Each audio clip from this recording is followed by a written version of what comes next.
Welcome back to another OBDSync video. I'm Jason and today we're going through how to activate factory reverse camera in a Holden VE Series 2 radio. So we're going to click on the vehicle option, then radio, and then bring up our radio programming screen. Once this is loaded, we'll have various options on the top. We're going to go ahead and click on configuration. We see all of our different options to program from, where we can find reverse camera. We'll set that to on, and then when ready we can click on right. We'll then see a notification screen indicating that the radio will go black when it reboots, and it can take several minutes for it to then boot back up. If you have a navigation based unit, it can take even longer. So once we're ready, we press yes. Once it's successful, you see the screen will go black. If we wait a moment, we'll then eventually see it actually wake back up, and we'll get the boot animation, which should be a Holden logo screen on this unit. And there it goes. Once we've now got it all up, we have to go into the configuration screen.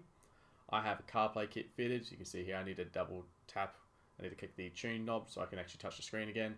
And we can now see our reverse camera option, and we make sure that it's set to on. With that set on, we can now put into reverse and we'll get our actual reverse camera image if you have the camera fitted by now. That's all for now. Don't forget to like and subscribe to keep up to date. Otherwise, we'll see you next time.